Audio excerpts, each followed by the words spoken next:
centígrados la temperatura en Ciudad Capital, las 9 en punto, noche de jueves, un clásico, otra edición de Mano a Mano. En el segundo bloque vamos a estar hablando de nutrición, se puede, no se puede consumir edulcorantes, qué es lo que pasa. Anteriormente nos permitían y nos recomendaban, ahora la Organización Mundial de la Salud prohíbe, va de piopea. Y en el último bloque, hipertensión, salud cardíaca.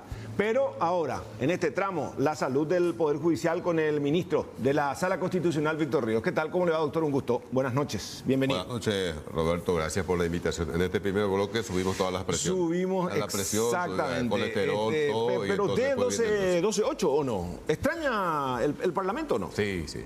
¿Un poco? Extraño mucho. ¿Cuánto tiempo estuvo? Y estuve 2 periodos completos y 2 años como senador. Primero como diputado. 2 veces como diputado. Ajá, reelecto como diputado, después tuve un interregno ahí de 9 meses porque me designaron ministro de Educación.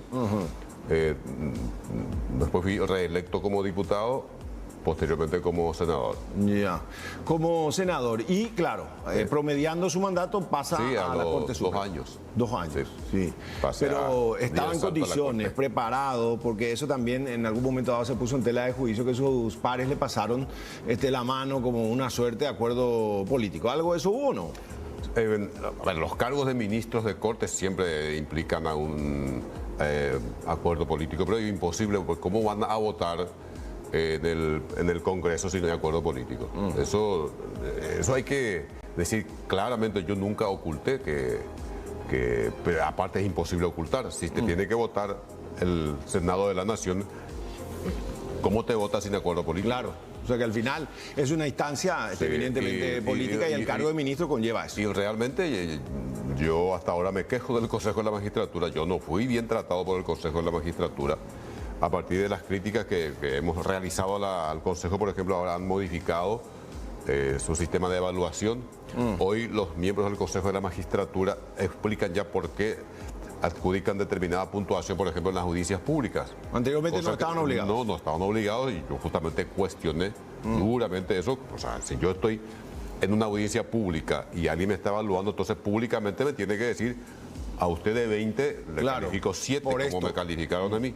Pero en ese tiempo... O sea que sintió que le conspiraron ahí en el Consejo. Le metieron palo a la rueda. Lo que sentí es que no era... O sea, nunca hubo, digamos, tal favoritismo. Es más, nosotros forzamos la cuestión del examen escrito, y a partir de ahí veo que el Consejo ahora muestra los exámenes. ¿Cierto? En aquel momento no. Nosotros protestamos y apenas nos mostraron para ir a decirnos... Ahora después ya alzan a la web, ahora. Ahora, no, en ese momento no. En ese momento, por la protesta fuerte que realizamos, nos permitieron mirar el examen, pero más no se puede hacer. ¿Su condición de liberal le conspiró o no?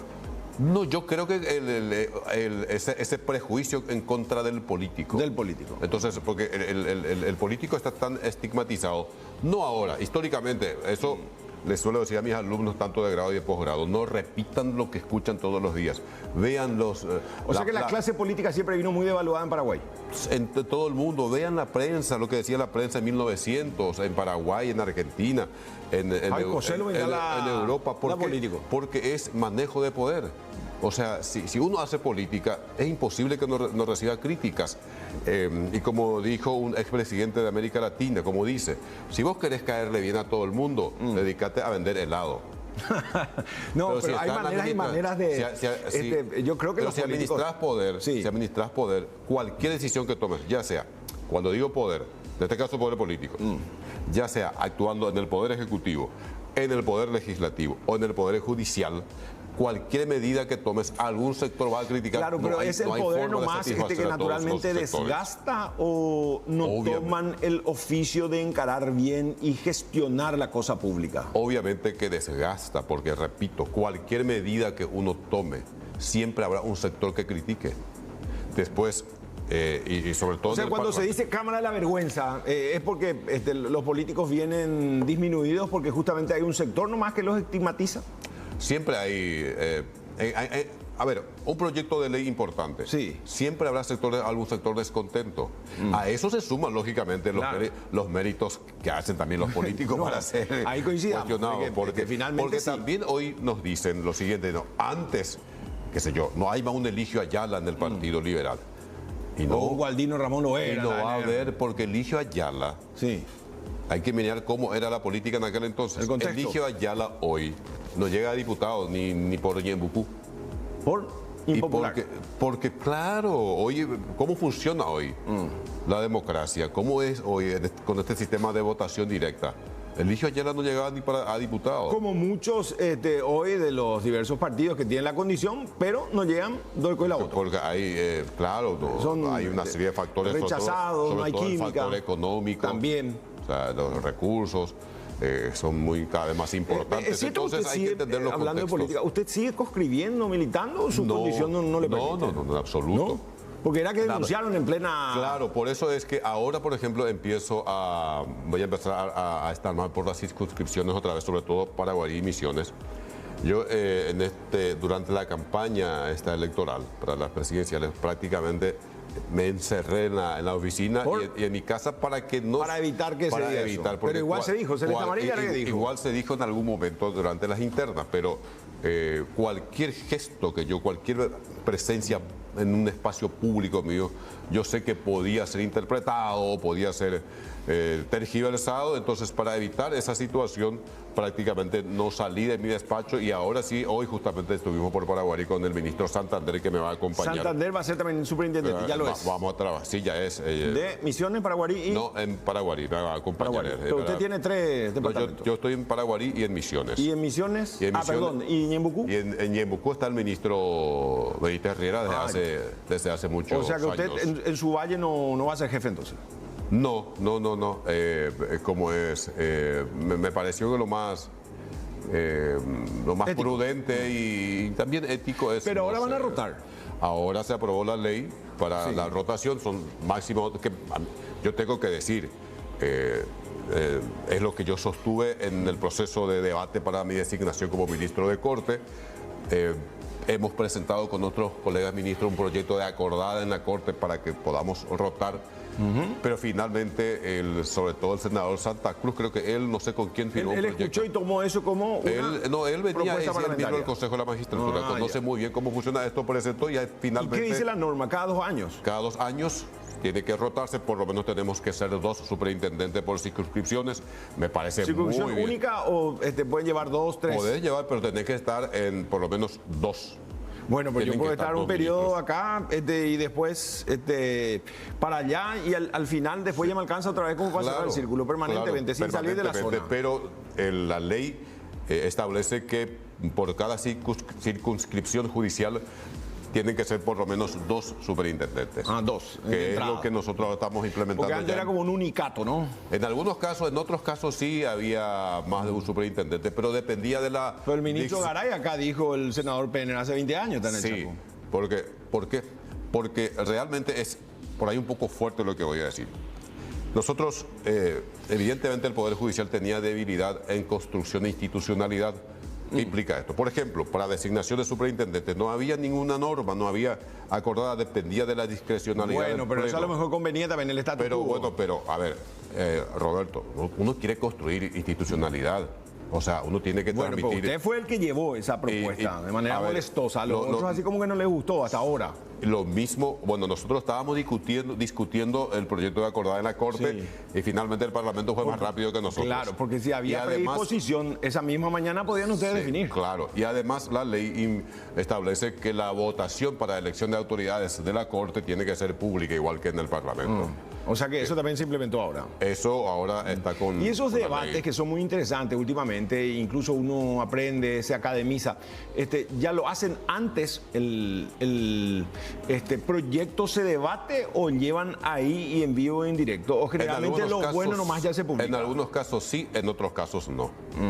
Lo que tiene la Corte, por lo menos tomando como referencia el Parlamento, que el debate en la Corte, el manejo del debate tiene reglas mucho más estrictas en el sentido de que uno previo a la sesión, previamente Sí. a la sesión, ya tiene los márgenes dentro de los cuales va a debatir. Claro. En el Parlamento no es tan El así. Parlamento es Sí. de hoja... Claro, pero en la mayoría de los casos, los proyectos, sobre todo de trascendencia institucional, ya debatimos previamente los proyectos se Ya hay una previa, socializan. una precesión. Claro, una precesión y bueno, ahí ya uno ya sabe más o menos cómo va a ser el enfoque del ¿Y debate. qué es lo que más le cuesta a esta altura? ¿Hace cuánto que está en la Corte? ¿2 años y medio? No, 1 año y algo. ¿Un año? Sí.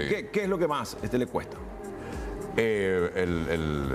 La dinámica, Sí. la dinámica del Parlamento era realmente frenética Sí. y esto es muy señorial. Es corte. Claro. Es corte, es Se muy supone que así debe señorial, ser, ¿no? Entonces, Muy protocolar, muy hay un ritualismo, una práctica forense. mucha Sí. ritualidad, mucho ritualismo. Bueno, obviamente el discurso también es distinto. O sea, esto en la teoría del discurso uno sabe, depende de los ámbitos. El discurso es diferente. Entonces, a ver, en el Parlamento uno puede Decir y atropellar, apasionarse ¿no? con el discurso, pero acá ahí por lo es menos no le otro sale. ámbito. ¿Cómo era que dijo una vez? ¿Conjudos, Jamaesa?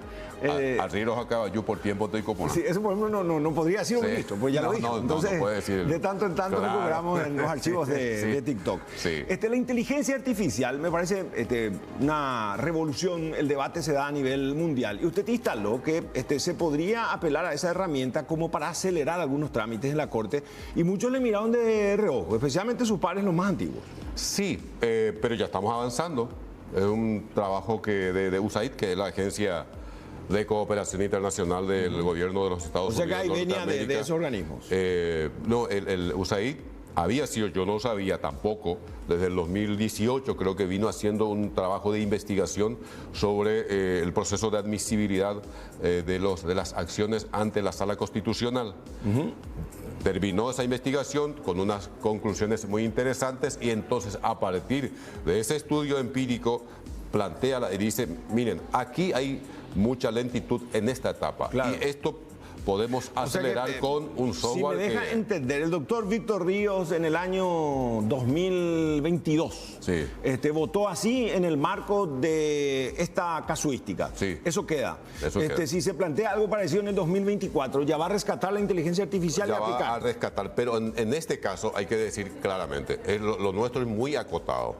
Es solamente a los requisitos formales que debe reunir la acción de inconstitucionalidad. admisión, entonces. Que vos sabes perfectamente. O sea que la admisibilidad es lo que va a estar ahora a disposición de la inteligencia artificial. Sí, eso o sea que conste Julio que- Pavón, secretario, va a estar operando ahí, aplica. No, es un software donde... No, yo sé, y Julio va a apretar la tecla y- Ahora nuestros equipos ya están trabajando con los técnicos y cargando el software, ¿verdad? Por ejemplo, bueno, vos sabés, somos colegas en materia de inconstitucionalidad. Por ejemplo, alguien presenta una acción, el doctor Roberto Pérez Sí. presenta la acción y no fija domicilio, automáticamente el software te dice, chau. ¿Sí o no? No. O sea que en el Porque- día se va a poder saber. al instante. ¿Y desde se cuándo? presenta. Eso no sabría decir, de ahora se está trabajando intensamente. ¿Y sobre el fondo? Sobre el fondo no aún. No aún. Inclusive uno de los Porque si requisitos. no, ya van a estar ustedes No es tan de así. manera decorativa. No, Hay pero que poner un holograma fui muy nomás, claro, cata. fui muy claro cuando presenté No, el por eso es proyecto. importante aclarar, Yo de dije, nuevo. no es que la inteligencia artificial va a venir a reemplazarnos. Sí. En la sala constitucional todavía creemos en la inteligencia natural. Bueno, poco tiempo después salió esta entrevista a Schumacher que generó Claro. todo un debate ético a O el nivel gerente de una empresa mundial. chilena que liberó fortuna a cuenta que Sí. su jefe le pidió, no Y era su ahora jefe. veo que están pidiendo al Parlamento de los Estados Unidos reglamentar Claro. Y es justo en un esos días también se dijo lo es de un Payo, ¿verdad? peligro. que después desde el propio comandante tuvo que salir a explicar que Sí. era Payo el que hablaba y no Sí, un que rescate de la inteligencia claro, artificial. eso es un, Bueno, realmente entonces es un no se peligro. puede hilar Pero- muy fino y decir que la Corte Suprema, ustedes van a apretar una tecla, se rescata el voto del doctor, no sé, Núñez, que alguna vez dijo, y eso toma usted como voto No, suyo. acá estamos trabajando con lo que se puede, con todo lo que se pueda estandarizar. Sobre todo, vos sabés perfectamente que los requisitos formales para la acción de inconstitucionalidad están en la ley. Entonces, Claro. eso automáticamente el O sea, es software más está- matemático. Es más matemático, excepto el cuarto requisito que dice debe fundar debidamente, Claro. explicar concretamente cuál es el agravio constitucional. Entonces, ahí O sea, siempre va a haber un ejido donde... no es que uno automáticamente vaya a firmar, como uno usted puede dijo, se revisar. presenta a las 9 y a las 10 ya va a rechazar Ya su va a estar el admitirse. proyecto. Ah, ya. El software ya te presenta presenta el proyecto. Dice, esta acción debe ser rechazada. O sea que por esto. podría ayudar a acelerar. Sí, por supuesto. Eso por un muchísimo. El estudio de admisibilidad. Ahora, el fondo de la cuestión ya es otra cosa. No, claro. Tengo un trabajito que estuve en estos días presentando ahí en la Universidad de Caguazú sobre los peligros de la inteligencia artificial. O sea, es un peligro, o sea... Pero ese debate ahora... Pero cuando lo dije yo, nadie me dio importancia porque lo dije allá cerca de las ruinas de Humaitá. Ahora salió uno de los fundadores, de los creadores, dijo, señores, es otra cosa. Los robots pueden reemplazarnos. Sí. Pero está interesante el debate y muy revolucionario es decir, bueno, en la sala constitucional yo pensé que Julio Pavón se iba a convertir el secretario general en una suerte de robot, aprieta una tecla, usted ya tiene en su pantalla, sí o no, vota y en media hora se resuelve. No, lo que nos dijeron los técnicos de USAID, que automáticamente se presenta la acción, ya hace el control formal del software y ahí ya te... Una previa, es el proyecto. ya es un tamiz. Es el proyecto, ya es un tamiz. Porque, por ejemplo, yo le manifesté lo siguiente, yo tengo algunos votos en disidencia sobre todo cuando se trata de la fundamentación. Y le dije, ¿qué hacemos en esos casos? Le digo. O sea que voto en disidencia, usted mismo votó diferente en con la mayoría parecidas. En disidencia con la mayoría. Sí, pero ahora con la incorporación del ministro Santander vamos a ver qué pasa en esos casos. Pero yo le manifesté a los técnicos, les manifesté, ¿qué pasa en estos casos? Y la respuesta fue, y me asustó, me dijo, no, lo que pasa es que al software se lo puede educar. Sí. Entonces se le puede engañar. O educar. No, educar, dice, para que pueda acomodarse. Y ahí yo le dije, bueno, vamos a ir nomás con lo que se pueda estandarizar y después veremos lo otro. Y ya está normal, ¿verdad? Porque hay ministros que también por el camino cambiaban su voto. Sí, también. Pero solo que uno tiene que explicar. Yo, por ejemplo, no lo voy a decir ahora porque hay un tema en que ya emití votos. Y ahora uno puede fundar su... le busca la vuelta. Yo, por ejemplo, revisé doctrina, jurisprudencia internacional, jurisprudencia, por ejemplo, de la Corte Interamericana, y ahí dije, bueno, acá parece que la cosa no es... ¿Y cómo queda su voto anterior? No, ya está. Porque las jurisprudencias cambian. O sea, uno mira, por ejemplo, la jurisprudencia de la Corte Norteamericana y en las distintas etapas van cambiando. Entonces, eso es normal. O si no, ahí sí ya... Una inteligencia artificial le decís, hoy resuelvo aquí de esta manera y después de 20 años voy a seguir resolviendo así. O sea que hay vueltas para llegar, entonces, doctor. Bueno. Pero obviamente sí. No entiendo. La realidad es muy rica. El derecho es justamente muy ese es el peligro de la inteligencia artificial. Por eso en Estados Unidos es mucho más fácil, porque ellos tienen la columna vertebral, ¿verdad? Sí. Y a partir de allí se mueven con las enmiendas. Yo estoy cada vez más cerca del realismo jurídico norteamericano. ¿Sí? Sí. ¿Y ya está probando algún ensayo? Estoy ahí, yo cerquita. Creo que... ¿Cuántos libros ya lanzó, doctor? ¿Una partida? Me quedé con 8, creo que. 8, y ahora no hay tiempo. Y ahora no hay tiempo. Quiero sacar uno por lo menos sobre control de convencionalidad. Que también se generó generó mucho debate. ¿En qué quedó eso? Porque no se pusieron de acuerdo. Que un juez de paz podía al final hacer de ministro de Sala Constitucional. No, que no dije eso. Lo que dijimos... Por ahí cerca. No. En primer lugar hay que decir claramente, y esto voy a repetir siempre, tenemos deficiencia en formación en teoría del derecho. ¿Eso en general? En general. Y nuestras facultades, nosotros nos quedamos con Kelsen y está superado. Sí. Eso está superado. Hoy Kelsen te dicen como palabra santa, como el dogma. Sí, pero está superado. Dura es la ley, pero la ley está Pero está hay superado. colegas suyos en la corte que no dicen eso. Es que casi todos decimos... El doctor Mendonca pues no dice eso. Claro, pero ¿por qué? Porque es por la formación. O sea, la formación nos quedamos atrasados en formación en teoría del derecho y teoría del Estado. Eso en primer lugar. Sí. Pero yo les pido a la gente, yo les digo, no abandonen a Kelsen, tomen su pirámide. Sí. ¿Qué dice el 137? Primero Constitución, convenios internacionales, ley. Ley, sí. Entonces, hasta ahí estamos de acuerdo. Respetar la jerarquía. Sí. Si vos sos juez, ¿a qué le vas a dar preferencia? ¿A la ley o a la Constitución?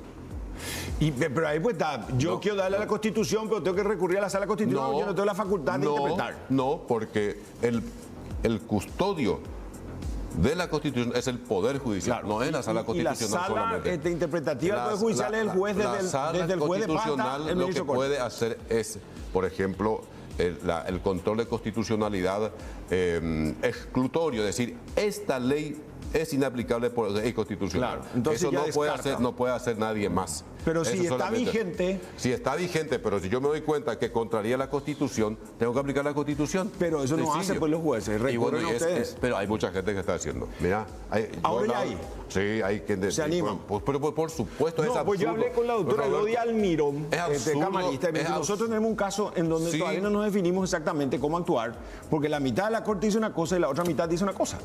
Bueno, pero no, eso lo que el juez tiene que hacer es interpretar Jugarse. Constitución, tratados internacionales, ley. Si encuentra que la ley contradice un artículo y hasta ahora del lo que Pacto venían San José haciendo Costa Rica, debe es, aplicar sala eso. constitucional nos puede orientar a nosotros, esto es, o sea que la famosa asertiva, la consulta. No existe.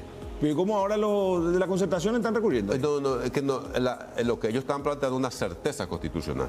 Pero esto No, que la hacen certeza de la consulta es lo mismo, algunos jueces, no es precisamente, porque ¿qué es lo que pasa con la consulta? El juez dice, a ver, ¿será que esta ley es constitucional? Sí. No sé, que la corte me diga, Claro, no, y es tiene muy que fácil. jugarse. Se Tiene juega. que jugarse.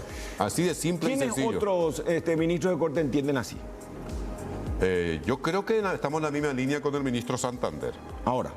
Yo Sí, creo que de nuevo. estamos en la misma línea con el ministro Santander. Es que, a ver. O sea, que esa va a ser la respétenlo, orientación mayoritaria. Por lo menos Y el respétenlo, doctor Diesel es más respétenlo conservador. a Kelsen. Te está No, diciendo aquí entiendo. está. Primero Pero la Kelsen no hay Constitución. pleito. Hoy se habla de El pleito bloque acá de constitucionalidad es que y de los jueces tienen convencionalidad. miedo de la corte en el ¿Por sentido qué? y porque dicen Porque- nosotros podemos ser amonestados porque hacemos de ministro. Mientras yo esté ahí, no va a hacer eso. Eso Y ahora Santander también. eso sí es arbitrario. La Bueno. Corte no tiene. A ver, si la ley del jurado de enjuiciamiento dice claramente que un juez no puede ser sancionado por su opinión, por su voto. La Corte Interamericana acaba de decirnos también al Estado paraguayo. tiene que jugarse. Es una práctica autoritaria que debemos abandonar para empezar en la Corte Suprema. A ver.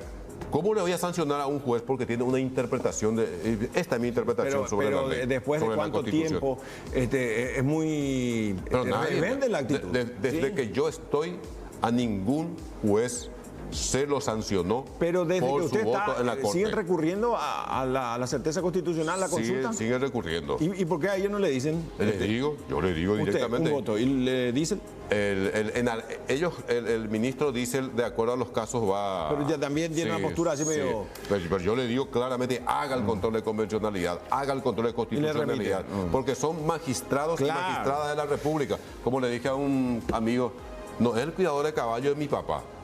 Al cuidador de caballo de mi papá no le pidas porque esa no es su tarea. Pero el juez, la jueza está para eso, para garantizar al ciudadano paraguayo y O sea paraguaya que sus derechos respetando ese ejemplo constitucionales... profano, se puede decir, el cuidador de caballo tampoco va a estar consultando todo lo que dice, ¿es alfalfa o purina? Claro, ya saben. Claro, si no, ella le contan de la de caballos. Exacto. Doctor, tenemos 8 minutos más. ¿Los jueces van a ganar mejor desde el próximo año o es imposible? Es posible. Yo creo que ahí tenemos que discutir seriamente con el nuevo gobierno para que el Poder Judicial pueda disponer, si es posible, de todos sus recursos genuinos. Porque gran parte de lo generado por el Poder Judicial, por ejemplo, se Eso ustedes destina... no tienen en una caja propia, ustedes remiten a Hacienda. Pero, por ejemplo, lo que el Poder Judicial produce, por ejemplo, por algunos servicios, una parte va al Ministerio de Justicia y otra Para parte al las Ministerio Público. Entonces nosotros necesitamos disponer de, no digo ya, en principio por lo menos el 50%. Pero no por va a ser ejemplo. fácil sacar ese cerrojo. Pero a ver, yo le escuché al nuevo presidente, al presidente electo decir que apoya la descentralización de los registros públicos. Nosotros ahora aprobamos la acordada para descentralizar. O sea que es un medio paso para que... ¿Cuál es el problema más importante? El recurso nomás. O sea, si nos permiten utilizar nuestros recursos genuinos, en poco tiempo vamos a tener unos registros públicos de primer Y nivel también se puede propios del siglo XXI, no del siglo XIX. Y también se puede hablar en general de que eso también es autonomía del Poder Judicial. Autarquía que están presupuestaria. Porque si no, antes le tenían supeditado como... Si nosotros disponemos de los recursos genuinos que generamos, también eso puede redundar en beneficio de una actualización, porque no es aumento, actualización salarial de magistrados, funcionarios y funcionarias. Vi una publicación. Yacyretá y Itaipú, ahí no pueden entrar los inspectores, o sea que los actores de la Contraloría. Sí, te agradezco por la pregunta. En el caso de Yacyretá, no porque hay una medida cautelar. Ahora el ministro... ¿Y quiénes firmaron la medida cautelar? Nosotros firmamos en la sala los tres. ¿Y por qué, doctor, no pueden entrar ahí? Porque hay una medida cautelar y ahora el ministro Diesel, es el propinante, está elaborando el primer voto ya para resolver el fondo de la cuestión. Se resolvería en breve. En breve. En el caso de Itaipú no hay medida cautelar. O sea, mañana... Camilo Benítez, Contralor, puede desembarcar mañana con un que ya pelotón. desembarcar a las 7 puede hacerlo porque Si lo quiere Itaipú hacer. no tiene ninguna medida cautelar.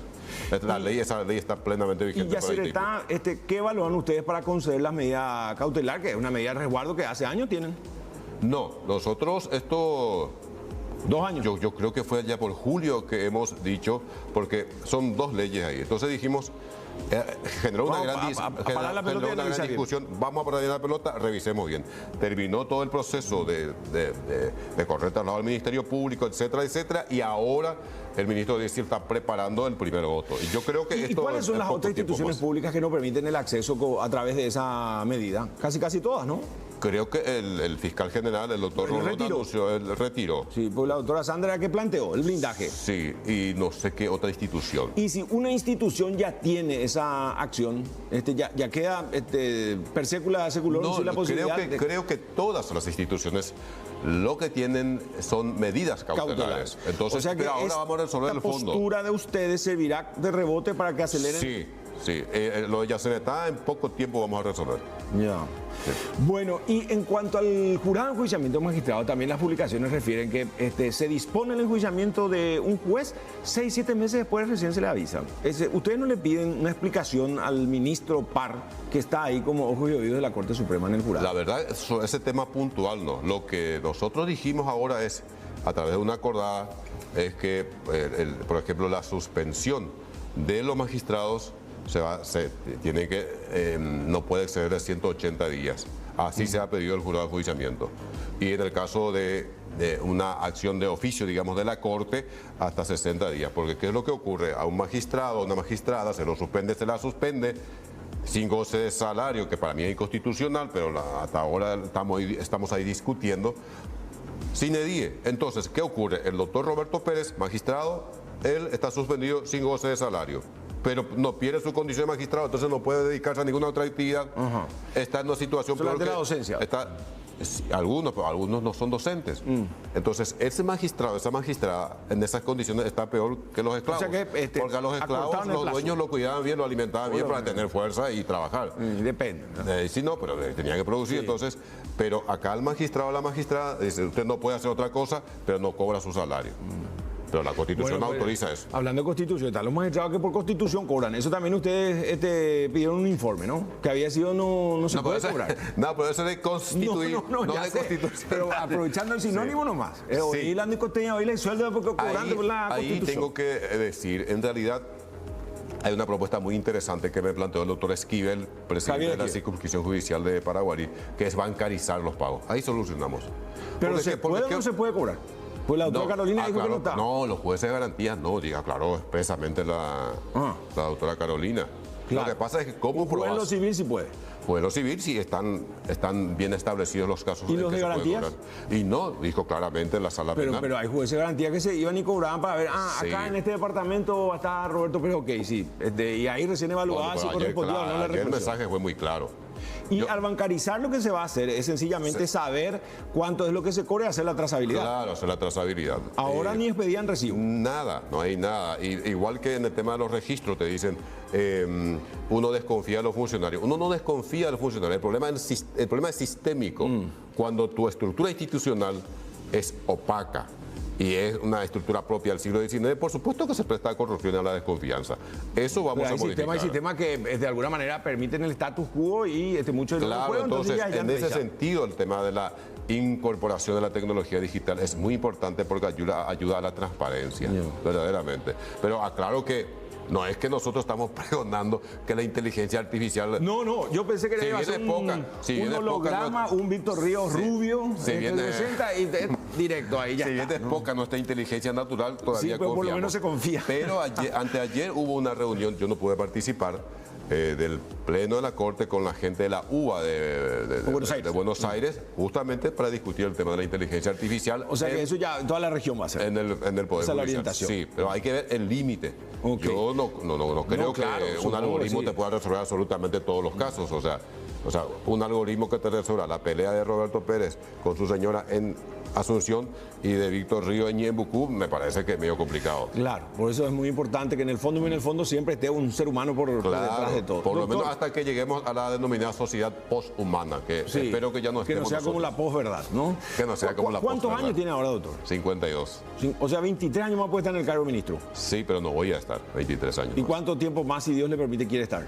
Yo creo que si se dan las condiciones, como yo dije al principio. 5 nomás dijo. No, que si quiero continuar tengo que volver a concursar. Eso No, dije. Pero ¿por qué no voy a poder concursar? Y porque me parece una falta de inteligencia. ¿Por qué? Y porque hay una acordada que dispone que ustedes son inamovibles. Yo por lo menos voy a decir, yo en su momento entendí que tenía que estar 5 años, pero me circunscribo a la legislación, a la jurisprudencia constante y uniforme y me quedo hasta que el Señor me permita en este plano. Hay una jurisprudencia uniforme de la Corte. O sea que vos vas a hacer en 3 años vas a concursar de nuevo. Y si se tiene que llamar a concurso por los mecanismos pertinentes, voy a presentar. Va a jugar con fuego, doctor. Yo en su lugar le recomendaría que analice más y haga como muchos de sus pares ahí, que entre ustedes nomás se... No. Y sus pretensiones políticas. Usted en algún momento en radio me dijo, a mí no me interesa la Corte, yo quiero ser presidente de la República. ¿Sigue con eso? No, ahora estoy en la Corte, plenamente dedicado a la Corte. Y en el fondo... Y lo otro, no sé, es muy difícil volver a un ámbito tan complejo. Porque a mí me llevó... No, para mí me dijeron, él tiene una mini bancada ahora. No, por favor. O sea, a ver. Eso es mentira. Lo que sí hay... No hay una bancada y Víctor Ríos. No, el equipo político que yo tenía sigue funcionando, sigue trabajando con otra gente, ¿verdad?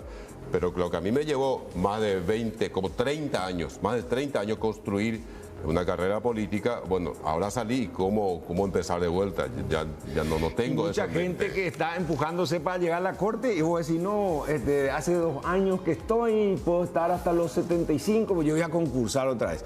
Como dirían en Guarambares, está la gente o estudia y sin ofenderle. Yo no tengo problema de concursar, es más, lo que voy a tener una ventaja. Porque yo voy a presentar ya una gestión, le voy a decir a la sociedad paraguaya, esto, pero ahí como ministro. La Constitución, artículo 23. Ya puedo decir, hemos incorporado la discusión sobre el debate sobre el control de convencionalidad en beneficio de la ciudadanía. Hemos avanzado en la descentralización de los registros públicos en beneficio de la ciudadanía. Para aportar a la seguridad jurídica hemos institucionalizado y hemos establecido un procedimiento para la suspensión de magistrados y magistradas, etcétera, etcétera. Artículo 23 dice Beto Velar. Puede tener toda la razón, pues si no tenemos 23 votos. A ver, es que la inamovilidad es siempre relativa. Claro, eso es cierto. Si hoy el Parlamento dice, señores, pero 54... un mal ejemplo para sus compañeros nuevos, Santander, para Martínez y Carolina, ya todo consiguieron. Hoy 54 diputados se unen y 30 en el Senado y dicen, lo sacamos a los 9. Por mal aliento, por lo que sea. Bueno, doctor, un gusto enorme, que tenga éxito y tiene que pagarme mi apuesta. Sí, ya está, lastimosamente. Buen retorno, doctor. Muchas gracias. Muchas gracias. ¿Sí? Antes, Cooperativa 8 de marzo, con la gestión de Carlos Núñez Agüero, busca el bienestar de sus asociados y familia. Casas, créditos, líneas de ahorro, servicios sociales, centro médico gratuito, uniformes y accesorios policiales. Se parte de la gran familia 8 de marzo y disfrutar de todos estos beneficios. Tenemos 2 complejos sociales en la ciudad de Luque y la ciudad de San José de los Arroyos también tiene uno propio. Comunicate al 918-8000 para mayor información. Cooperativa 8 de marzo. Se parte de esta gran familia con todos sus beneficios. A la vuelta de la pausa, hablamos con una nutricionista y con un especialista. ¿Sí? Hay que cuidar el corazón. No sé, ¿usted, doctor, consume edulcorantes o no? Sí, pero vi que la OMS... Al final yo no sé, yo hace 15 años que consumo. Miel. Azúcar morena, volvemos y miel. Así como en su momento se dijo no consuman huevos, huevos de catón. Tenemos miel de... ¿Qué desea, doctor? A mirar acá, muy interesante. De Ñembucú. Sí. Pero esa no era la apuesta. Para mezclar con miel. Dale, doctor, un gusto. Pausa y en instantes seguimos con Mano a Mano.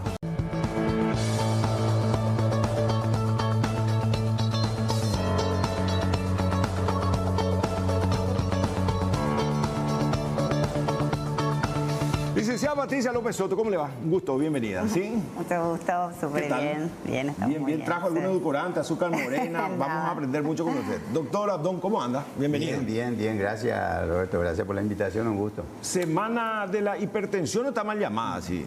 Realmente fue el día de la hipertensión y para nosotros mayo es el mes de la hipertensión. Sí. O sea que hay que cuidar el corazón. El 17 es el Día Mundial de Hipertensión, sí, por supuesto. ¿Cuesta mucho eso? Y nos cuesta mucho, ¿en qué sentido? En el sentido económico no nos cuesta. Lo que cuesta es en el sentido de la decisión, la concienciación. En ese aspecto cuesta bastante. Hay que saber atajarse. Hay que saber orientar, ¿verdad? Tanto atajarse no, pero orientar por lo menos la vida, la alimentación, la conducta.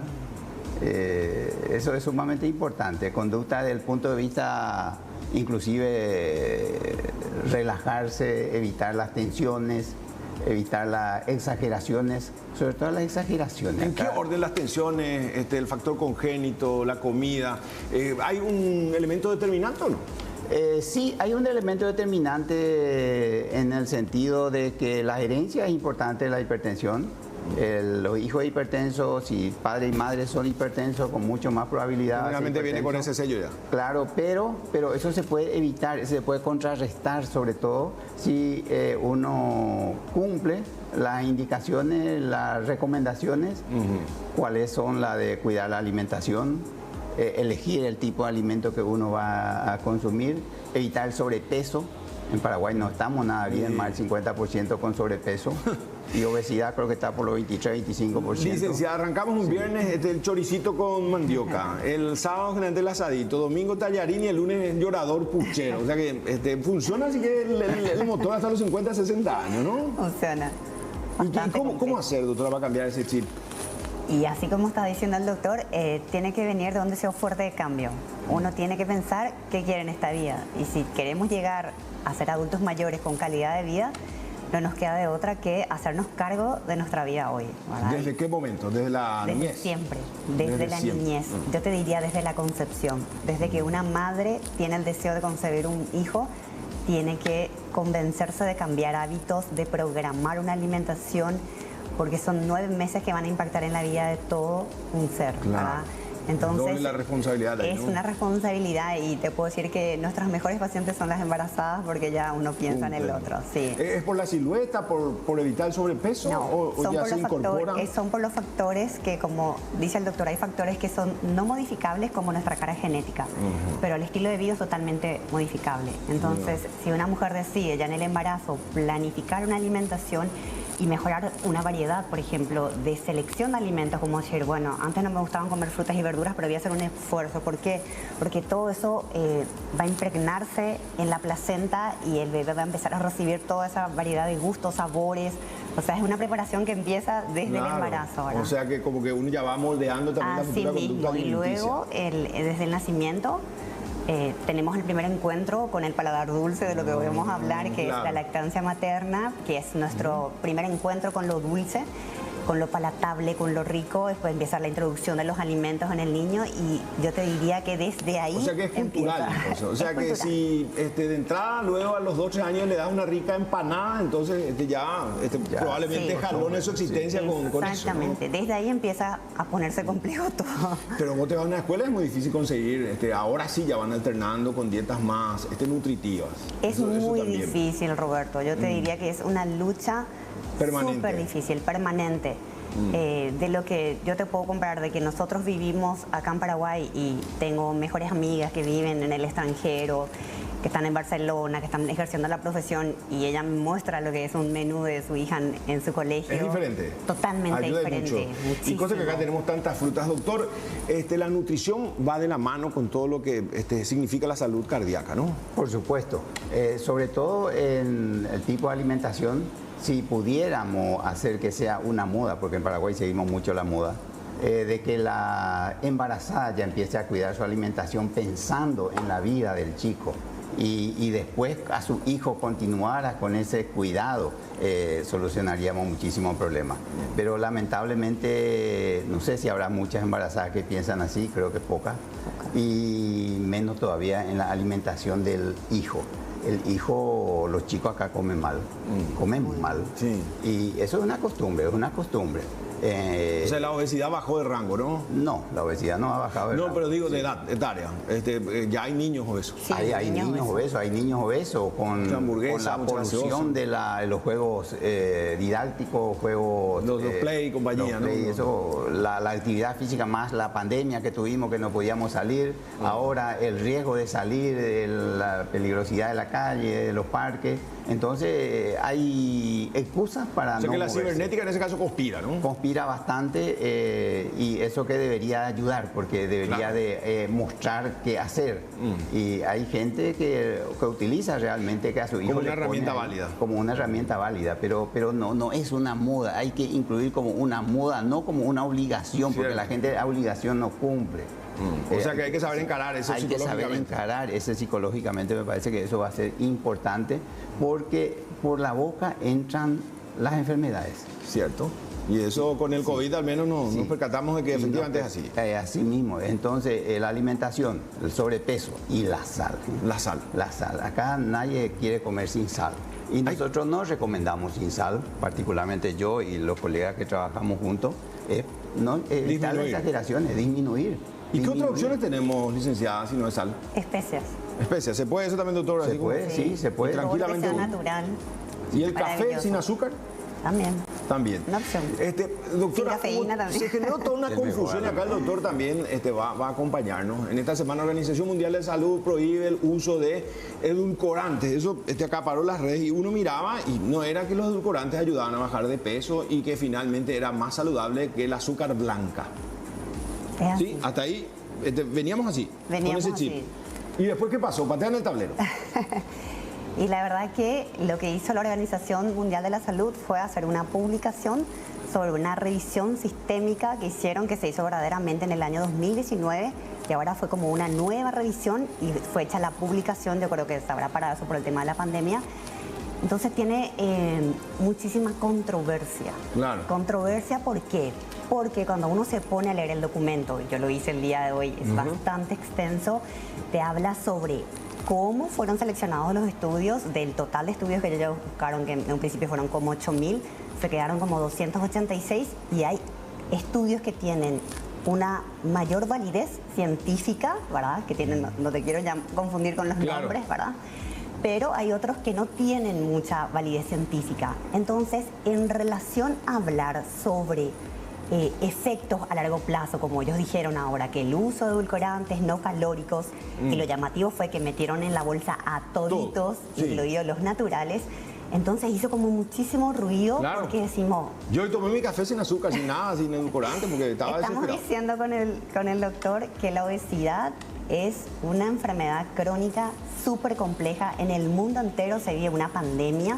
La sombra es la hipertensión, la diabetes, las enfermedades cardiovasculares, y nosotros O sabemos... sea, todo eso van de la mano con... Todo eso van de la mano con el exceso de consumo alimentario, ¿sí? Y entonces cuando hablábamos de los edulcorantes no calóricos, estábamos hablando de que era un sustituto, que Claro. le decíamos a la gente, vas a seguir con el dulzor en boca, pero no vas a ingerir al menos las calorías que te aporta un azúcar de O mesa. sea que ahora se prohíben los edulcorantes. Por la No se orientación. prohíben, No. no. Se sugiere no. Se sugiere que nosotros bajemos el dulzor de la alimentación y que esta recomendación empiece desde la niñez, desde la O infancia. sea, si antes usaba 5 gotas, ahora usar 2. Exacto.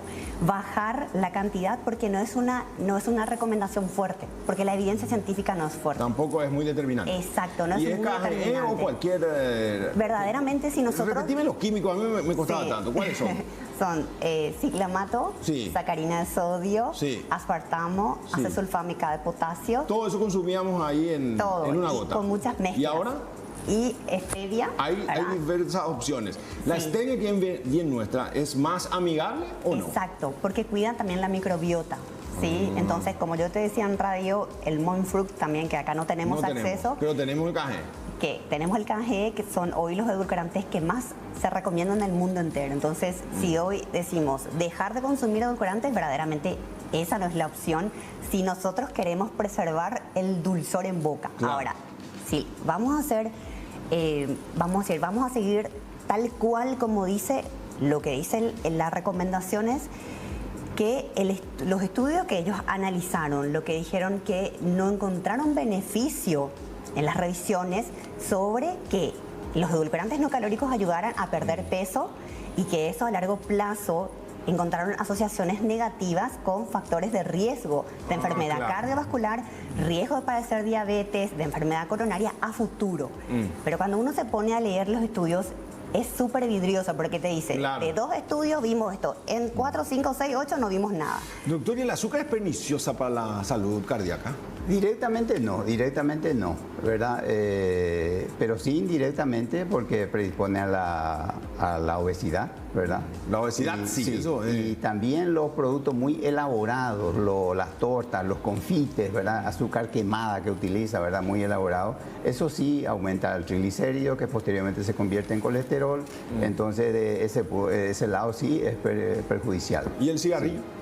Y el cigarrillo no es el número 1, debe estar el segundo. Primero la hipertensión, diabetes y después el cigarrillo. ¿Y estos pots que usan tanto los chicos ahora, los cigarrillos electrónicos, es lo mismo? Totalmente prohibido, totalmente negativo. Dicen que es muy, no, pero tío, papá, no es así. Al contrario, esto para no llegar al cigarrillo, pues yo creo que nace con la idea para aquellos fumadores compulsivos que dejen y desciendan un escalón. Sin embargo, con nuestros chicos pasa que ese es el primer escalón para después terminar otra vez usando tabaco. Paraguay es uno de los pocos países sudamericanos que sacó una ley aceptando los cigarrillos electrónicos. Sí, cigarrillos electrónicos. Sí, en todos los otros países no están permitidos legalmente. O sea que es horrible, o sea, uno de entrada tendría que rechazar si se puede. Tendría que rechazar, no tiene que utilizar como excusa de que va a dejar de fumar porque no deja y es perjudicial. No solo el contenido, porque le pone una mezcla de nicotina. Claro. Pero y el hecho de enviar una sustancia húmeda a los bronquios también produce. Y encima que es mentolada, uno no diferencia bien, puede mezclar con el trago y por ahí entonces se complica mucho más. Totalmente prohibido. ¿Y eso también quita el apetito, licenciado, no? ¿Conspira con la nutrición o no? Sí, totalmente. En la experiencia que yo escucho en el consultorio te hablan de que inclusive se vuelve más compulsivo el hábito. ¿Por qué? Claro. Porque el cigarrillo es como que el prender, el fuego, el olor, mucho más invasivo. Más fuerte, invasivo. Entonces te dicen, ahora lo llevo en la cartera, fumo en el baño, fumo en la pieza, fumo, o sea, es como que se abusan más otra vez. Un ritual. Automáticamente.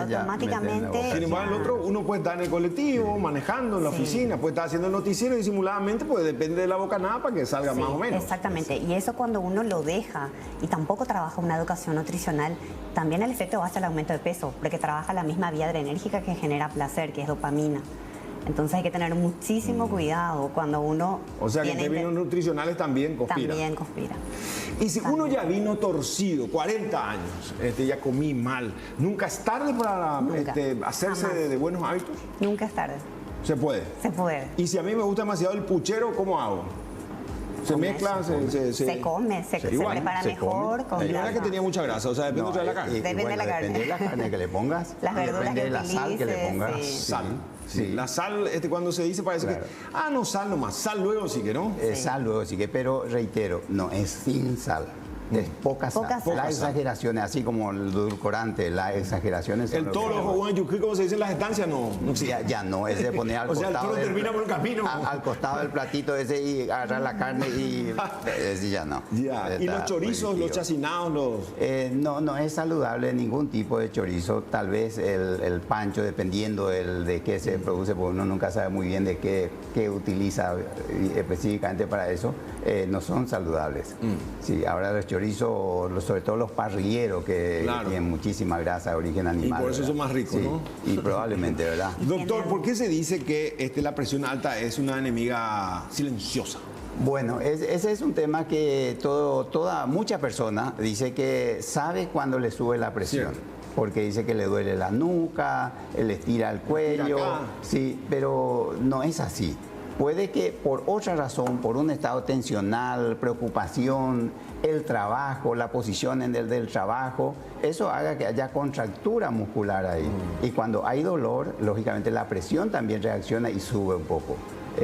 Claro, por el dolor que viene por otra causa, por otra varía la causa presión. hace, Y ahí sí. confunde. Y hay un círculo vicioso ahí. Sí, señor. La hipertensión no tiene dolor específico, son inespecíficos y tiene que estar muy alta en etapa próxima a una crisis ¿Cuánto es muy hipertensiva. alta, doctor? Y depende, un hipertenso que tiene aproximadamente, mantiene 150, 80, 90, tolera hasta 200 de sistólica, la cilindrada 110, 120, sí. aguantando. Ahora, la persona que tiene una presión habitualmente normal, o muchas, sobre todo las damas, que tienen habitualmente presión baja, y llega ¿Cuánto una... es normal en una dama?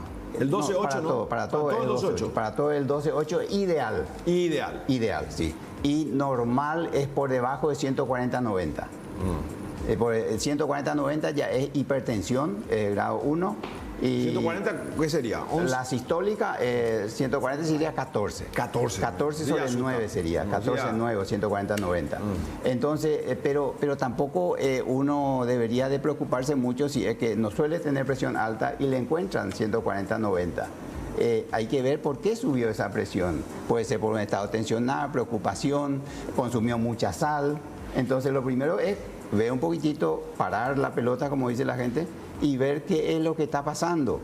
Cuidar en primer lugar la alimentación, empezar a hacer una actividad física si no estabas haciendo, si es posible cuidar el peso si está con sobrepeso, y muchas veces con eso se estabiliza y no era una hipertensión, era nada más que una reaccional. Y el estrés, esto no se supera, se maneja nomás. Y exactamente, hay que manejarlo porque el estrés no solo aumenta la presión, produce alteración a nivel de la circulación, y un estrés intenso puede producir a veces una vasoconstricción e inclusive puede llevar a una isquemia miocárdica. ¿El ACV es por la presión alta o no siempre? A veces sí. El ACV nosotros diferenciamos dos, el hemorrágico y el trombótico, ¿verdad? El trombótico es un coágulo que generalmente se forma en el corazón. ¿Le pasó al presidente Lugo? Y pasa, sí, creo que sí, creo que trombótico, sí. No se explicó muy bien, pero sí creo que fue trombótico por la gravedad. Y el hemorrágico es cuando generalmente debido a una crisis hipertensiva hay una rotura de una vena, una arteria, en este caso a nivel del cerebro, y salió sangre Claro, o sea, en el tejido cerebral. Y se quedó ¿verdad? ahí como un aneurisma. Y queda, un aneurisma es una causa más de derrame. Se forma ahí un hematoma a nivel cerebral. Ok, Sí. por una cuestión de tiempo y al agradecer el concurso a ustedes, pues muchísima gente nos está mirando, tenemos un minuto. Licenciada, en cuanto a los edulcorantes, pues después en otro momento vamos a hablar de una dieta saludable para evitar la hipertensión. Al final, mañana con mi desayuno, con el desayuno de la señora que está en el mercado, ¿qué tiene que hacer? ¿Azúcar morena, azúcar blanca o edulcorante? Nada de azúcar. Nada, azúcar no. Solamente, todo esto depende, Roberto, también de cómo estamos nosotros hoy de salud. Si la mayoría de la población, estábamos hablando, que tiene sobrepeso y obesidad, va a ser difícil que alguien pueda tener una opción de usar azúcar. La recomendación con el azúcar ni Nada. en niños, eso es ¿Y súper miel fuerte de la tampoco? OMS, tampoco. Son todos azúcares que se absorben de forma rápida y tienen Entonces, muchas calorías. Entonces yo le diría a la gente que nos está escuchando que utilicen un edulcorante no calórico. Y si tienen acceso a la stevia, que es una stevia pura, que uno lo puede mirar en una etiqueta nutricional, que utilice con bastante moderación. La ración ¿Por qué? diaria recomendada son Notas. altas, ¿verdad? Pero uno tiene que siempre estar por debajo de eso. El Y café medio amargo, así, Exacto, un tiene que toquecito. acostumbrarse al paladar que cada vez desee menos dulce. Ok, doctor, ¿qué recomienda para evitar la presión alta y de última, cómo hacer si uno ya sufre de presión alta? Bueno, estamos hablando de alimentación. Los tres pilares son cuidar la alimentación saludable con poca sal, normalizar el peso y actividad física. Esos son los pilares de tratamiento de toda patología Cualquier cosa, cardíaca. estirarse en el Sí. despacho, en la oficina, procurar una actividad física. Procurar una actividad física, caminar, utilizar más la escalera, dejar el auto Sí. un poco más lejos, buscar una excusa si es que uno no puede irse al parque a hacer una caminata. Bueno, le comprometo a la doctora para la próxima, la licenciada, para dieta saludable, así en general. Y a usted, Sumamente doctor, importante. el uso del Viagra, ¿es pernicioso o no? No. no es pernicioso. Depende. Si es que el corazón aguanta. Hay que ver quién está usando. O sea que uno tiene que prepararse para usar entonces. No, tiene que tener las condiciones, es un estimulante. Si uno está en condiciones de hacer un esfuerzo físico, no es pernicioso. Ahora, si su corazón no permite hacer un esfuerzo físico, se le está estimulando y lógicamente que no va a aguantar. ¿Y hay Llegar alimentos encima. que incentivan, hormonalmente ayudan? Ayudan, Sí, ayudan. Bueno, les comprometo, entonces para la próxima, por la televisión siempre, eso queda picando. Muchísimas gracias, licenciada. Gracias, Roberto. Doctor, Gracias, doctor Roberto, Norme, un gusto. ¿de qué club usted, licenciada? Olimpia. Ahí. ¿Usted, doctor? Y al contrario, Cerro Porteño. Un Nos vamos. versus. Será hasta la próxima semana. Muchas gracias y buena suerte.